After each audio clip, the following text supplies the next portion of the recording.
Hello everyone, Assalamu alaikum.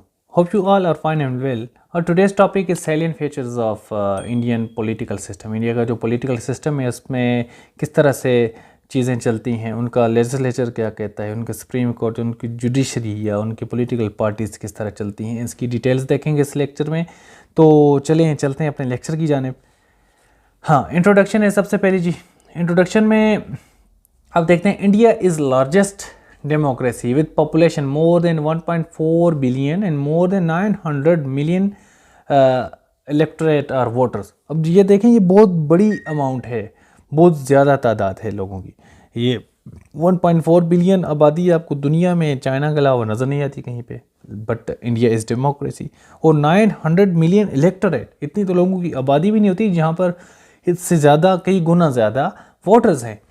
Current constitution came into force on November 26, 1950, मतलब 1947 में India आज़ाद होता है और 3 साल बाद उनका जो करंट कॉन्स्टिट्यूशन है वो लागू हो जाता है। And advocates Trinity of justice, liberty and equality of all. ये डेमोक्रेसी की बहुत ख़ास डेफिनेशन है कि जिसमें ये 3 चीज़ें हों, justice, liberty and equality of all हो। One of the most amended constitutions, more than 106 time, 106 दफ़ा ये अमेंड हो चुका है जी। हाँ, ये मैं दोबारा से कर लेता हूँ। हाँ, 106 times due to the parliament and judicial clash leading to judicial reviews. मतलब जुडिशल रिव्यूज़ क्या होता है, जुडिशल क्लैशेस क्या होते हैं, मतलब पार्लियामेंट ने कोई आइन बना दिया, वो आइन जो है कोर्ट में चैलेंज हो गया। ठीक है, कोर्ट में कोई बंदा चैलेंज कर ले कि ये जो लॉ है ये गलत है, तो उसके बाद क्या होगा, जुडिशल रिव्यू में जाएगी बात, वो उसे नल एंड वाइड भी कहला सकता है कि आप ये जो अमेंडमेंट कर रहे हैं हमारे बेसिक आइन से मुतसादिम है। तो इस तरह से बहुत दफ़ा इनकी जुडिशल रिव्यूज़ हुए हैं, जुडिशल क्लैशेस हुए हैं विद द पार्लियामेंट, और इस तरह से 106 अमेंडमेंट्स आपके पास अभी रजिस्टर्ड शो हो रही हैं। ठीक है, आगे जी देखते हैं। Lok Sabha is the British model but federal system is like US, Australia and Canada. आपके पास मेरा दूसरा लेक्चर है whether India is quasi federation, quasi mean mix federation. उसमें मैंने बताया है कि इंडिया में फेडरल फीचर्स भी हैं and unity form of government के फीचर्स भी हैं। तो आपको प्लेलिस्ट में वो लेक्चर मिल जाएगा, इसके साथ ही वो अपलोडेड है, तो आप उसको देख सकते हैं। ठीक है, तो नीचे डिस्क्रिप्शन में मैं इसको उसका लिंक दे दूंगा। एग्जीक्यूटिव ब्रांच क्या कहती है जी इंडिया की? Head of state, president, ceremonial में एडवाइस। ठीक है, जो हेड ऑफ स्टेट है he is president but he is ceremonial, उसके पास अपने ज़्यादा इख्तियारात नहीं है, he just may advice to the parliament. ठीक है, जैसा पाकिस्तान में भी होता है, but Indian president is somehow much powerful as compare to Pakistan president. President में return parliamentary bill once for reconsideration. अगर पार्लियामेंट का कोई बिल आ जाता है प्रेसिडेंट के पास फॉर द अप्रूवल और फॉर द साइन, ही में रिटर्न इट वंस, वो एक दफ़ा वापस कर सकता है कि इसमें ये जो मसाइल हैं जी आप इसे दोबारा अमेंड करें। लेकिन जब अगर दोबारा अमेंड हो जाएगा वो सेम बिल या दोबारा पास हो जाएगा विद सेम फीचर्स, तो दोबारा इंडियन जो प्रेसिडेंट है उसे रिटर्न नहीं कर सकता, he has to approve it, otherwise वो खुद ही लागू हो जाएगा। In hung parliament his role increases. Hung parliament में हंग पार्लियामेंट क्या होता है, जैसे आप देखें कि किसी भी पार्टी के पास सिंपल मेजॉरिटी नहीं है, जैसे पाकिस्तान में बहुत दफ़ा होता है। अभी लास्ट चल रही है पीडीएम की गवर्नमेंट, पीडीएम की जो गवर्नमेंट थी डेट वाज हंग पार्लियामेंट, उसमें कुछ सीटें आपको नज़र आएंगी पीएमएलएन की, कुछ पीपीपी की थी, इनका इत्तेहाद था ना, कुछ जेयूआई की थी, और एमक्यूएम भी साथ शामिल थी, एमक्यूएम और भी छोटी पार्टीज शामिल थी। इन सब ने मिलकर एक पीडीएम बनाई थी और उसकी गवर्नमेंट चला रहे थे। डेट वाज हंग पार्लियामेंट, मतलब सिंपल मेजॉरिटी 172 की किसी एक पार्टी के पास नहीं थी कि वो सिंगल रूल कर सकती। तो हंग पार्लियामेंट में क्या होता है कि इंडिया में प्रेसिडेंट का रोल जो है इंक्रीज़ हो जाता है।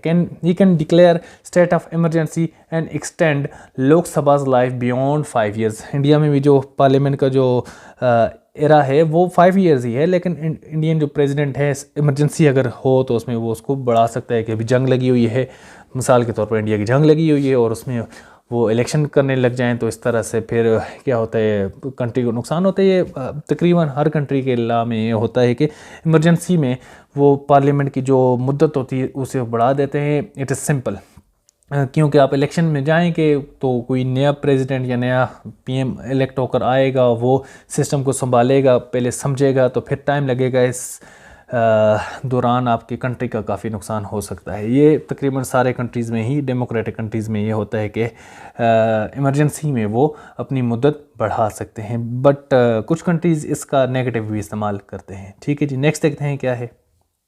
हाँ, 4500 members of state and national assembly member are electoral college of president। देखें, ये 4500 मेंबर्स हैं। पाकिस्तान में जो प्रेसिडेंट इलेक्ट होता है उसकी जो इलेक्टोरल कॉलेज है उसमें आपके प्रोविंशियल एमपीएस, ठीक है, एमपीएस, फिर एमएनएज आपके नेशनल असम्बली के, और सेनेट के जो मेंबर होते हैं, सेनेट ऑफ पाकिस्तान के, ये सारे लोगों को आप प्लस करें तो ये इलेक्टोरल कॉलेज बनता है पाकिस्तान में प्रेसिडेंट का। ठीक है, इनकी जो टोटल तादाद है तकरीबन 1200 के करीब है, तमाम प्रोविंशियल असम्बलीज़ के वोटर्स को मिलाकर, क्योंकि पंजाब असम्बली काफ़ी बड़ी है। तो 1200 जो वोटर्स होते हैं, आप गूगल कर लीजिएगा एग्जैक्ट उसकी नंबरिंग। तो उनमें से जो बंदा मेजॉरिटी लेता है, या मिसाल के तौर पर आरफ अलवी ने अगर अभी वो सदर बने हैं तो उन्होंने इन तमाम असम्बली से मेजॉरिटी ली और फिर वो प्रेसिडेंट बने। मगर इंडिया में क्या है, 4500 मेंबर्स हैं, तमाम स्टेट्स और सेंट्रल जो पार्लियामेंट है उनको मिलाकर, वो सारे लोग वोट करते हैं टू द प्रेसिडेंट, ठीक है, for the election of president. अब उनमें से जो बंदा जीतेगा तो जाहिर बात है वही प्रेसिडेंट बनेगा। तो ये काफ़ी बड़ा इलेक्टोरल कॉलेज है। ठीक है, vice president is elected by the members of both houses, he chairs upper house like senate chairman. उनका जो वाइस प्रेसिडेंट है वो जो है वो इलेक्ट होता है बोथ हाउसेस से, लोकसभा से एंड राज्यसभा से। ठीक है, राज्य, तो वो इलेक्ट करते हैं और वो क्या करता है, अपर हाउस को जो चेयर भी करता है, मतलब उसे सुपरवाइज करता है, उसको प्रिजाइड करता है। तो जैसे पाकिस्तान में सेनेट का चेयरमैन होता है, वो अपर हाउस हमारा जो सेनेट है उसको प्रिजाइड करता है, जिसका नाम है Sadiq Sanjrani. Head of government is PM of majority party of Lok Sabha. Head of government जो होता है, जो पाकिस्तान में भी ऐसी है, जो मेजॉरिटी पार्टी होती है लोकसभा में, उसका जो हेड होता है या उसका जो रिप्रेजेंटेटिव होता है, उनका जो मेंबर होता है, वो हेड ऑफ गवर्नमेंट हो जाता है, वो पीएम बन जाता है। He recommends ministers and the president appoints them. PM अपनी जो cabinet, PM once he is elected by the parliament, ठीक है, वो पीएम बन गया। अब वो क्या करेगा, अपनी मर्जी के बंदों को चुनेगा कि इसको मैंने फाइनेंस की मिनिस्ट्री देनी है, इसको मैंने एजुकेशन की देनी है मिनिस्ट्री, इसको फलां फलां फलां मिनिस्ट्री, 5 7 8 10 15 20 जितने भी मिनिस्टर्स हैं उनको वो शॉर्ट लिस्ट करेगा, उनकी लिस्ट वो प्रेसिडेंट को भेजेगा और प्रेसिडेंट क्या करेगा, उनको अपॉइंट कर लेगा। ठीक हो गया जी, नेक्स्ट देखते हैं। लेजिस्लेटिव ब्रांच क्या कहती है, Lok Sabha have total 552 members, out of which 530 members are from states.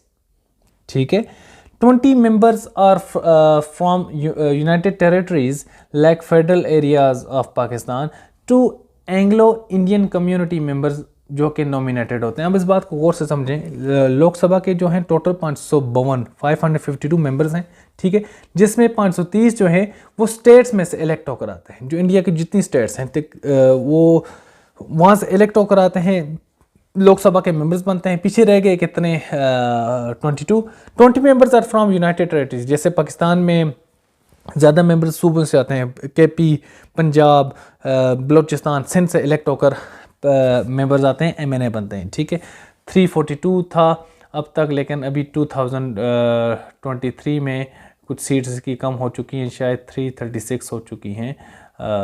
इस तरह की तब्दीली है, लेकिन फ़िलहाल ये इम्प्लीमेंट नहीं हुई।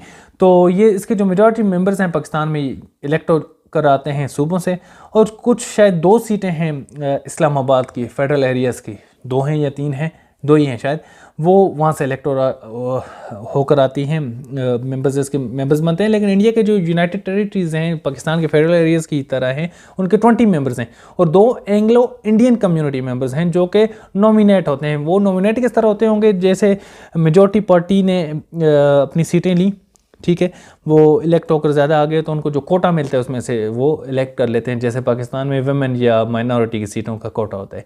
UP Uttar Pradesh is biggest state with 80 members. UP के जो हैं 80 मेंबर्स हैं, मतलब वहाँ से इलेक्ट होकर 80 मेंबर्स आते हैं, बहुत बड़ी आबादी वहाँ की in Lok Sabha, and 31 members in Rajya Sabha. ठीक है, 31 मेंबर्स यूपी से अपर हाउस में इंडिया के जाते हैं। ठीक है, elections are held in 5 rounds 28 days. देखें कितना लंबा चलता है इलेक्शन, एक ही दिन में वो कंडक्ट नहीं करवा सकते क्योंकि 900 मिलियन वोटर्स हैं। 900 million voters is a big amount, तो एक ही दिन वहाँ पर इलेक्शन कंडक्ट कराना काफ़ी मुश्किल हो जाता है, वो स्टेट टू स्टेट चलते हैं। ठीक है, आगे देखते हैं जी। Rajya Sabha has 250 members, 12 chosen by president on technocrats seats and rest are from states and territorial units। ठीक है, राज्यसभा के जो मेंबर्स हैं उनका मतलब जो अपर हाउस है उसके 250 मेंबर्स हैं, 12 जो हैं वो प्रेसिडेंट चूज़ करता है टेक्नोक्रेट सीट्स पर, और जो रेस्ट हैं बाकी जो हैं वो टेरिटोरियल यूनिट से इनडायरेक्टली इलेक्ट हो जाते हैं। इनडायरेक्टली किस तरह होगा, जैसे पाकिस्तान में सेनेट के मेंबर्स इलेक्ट होते हैं through the members of the provincial assemblies. ठीक है, हमारे एमपीएस उन्हें इलेक्ट करते हैं और एमएनएस भी एक दो को इलेक्ट करते हैं, तो वो भी ये इनडायरेक्टली वोट, मतलब हम अपना सेनेटर खुद नहीं इलेक्ट कर सकते पाकिस्तान में। इसी तरह इंडिया में इंडियन जो लोग हैं वो भी राज्यसभा अपना सेनेटर है उसको डायरेक्टली इलेक्ट नहीं कर सकते, लिहाजा उनकी जो टेरिटोरियल यूनिट्स हैं, उनकी जो स्टेट्स हैं या उनके यूनिट्स हैं, वो लोग उनको इलेक्ट करके भेजते हैं, उनके उन यूनिट्स के मेंबर्स। ठीक है, उनके यूनिट्स के जो प्रोविंशियल कह लें या पार्लियामेंट्री मेंबर्स कह लें। ठीक है, Rajya Sabha members are elected for 6 years. उनके जो सेनेटर्स हैं वो 6 सालों के लिए इलेक्ट होते हैं। 1/3 री इलेक्शन आफ्टर एवरी 2 ईयर्स। उन मेंबर्स में से 1/3 जो हैं वो री इलेक्ट होते हैं। It is not subject to dissolution like Lok Sabha. अब होता क्या है, उनके मतलब 33% हर 2 साल बाद नए इलेक्ट हो रहे होते हैं, मतलब वो उनकी टर्म जो है 6 ईयर की पूरी हो जाएगी, वो एक्सपायर हो जाएगी, फिर नए लोग आ जाएंगे, फिर नए लोग आए, ज़ाहिर बात है उनकी आज कोई इलेक्शन हो रहा है, वो 33% लोग आज इलेक्ट हो रहे हैं, तो इनका जो 6 साल आज के बाद चलेगी, 2 साल गुजरे, 2 साल बाद उनसे पहले जो इलेक्ट हुए थे उनका 6 साल कंप्लीट हो जाएंगे, वो फिर 33%, इस तरह आगे चलता रहता है, लेकिन वो डिसोल्यूशन नहीं होती। It is permanent house. Pakistan में भी ऐसे ही होता है। 2 houses share legislative powers, may call joint sessions in conflict, will of Lok Sabha prevails in joint sessions due to its twice as large than Rajya Sabha। अब ये जो joint session मंगवाते हैं, अगर कोई मसला हो जाए तो उसमें क्या होता है कि चूँकि राज्यसभा के 250 मेंबर्स हैं और ये पीछे देखा था हमने इसके जो लोकसभा है उसके 552 मेंबर्स हैं। अब देखें 250 प्लस 552 ये तकरीबन बनती है तादाद, मेरी माई मैथ इज़ वेरी वीक, ये 6 7 802 मेंबर्स बनते हैं। अब ये जो वोट करेंगे तो मेजॉरिटी किसकी है इस जॉइंट इलेक्टोरेट में, इसमें मेजॉरिटी है लोकसभा की, तो ज़्यादा जो विल है किसकी प्रिवेल करेगी, लोकसभा की ही। ठीक है, अगर कंट्राडिक्शन आ जाए तो, विच इज़ रेयर। आगे देखते हैं जी। हाँ, पॉलिटिकल पार्टीज क्या कहते हैं। Congress is oldest party which was made in 1885, A.O. ह्यूमे ने बनाई थी। A national party has to be recognized in 4 or more states, either in government or in opposition। अगर कोई नई पार्टी बनती है और उसने अपने आप को नेशनल लेवल पे शो करना है कि I am a national party, तो उसको 4 स्टेट्स में कम से कम या गवर्नमेंट या अपोजिशन में होना होगा, तब वो नेशनल लेवल पे रिकॉग्नाइज होगी।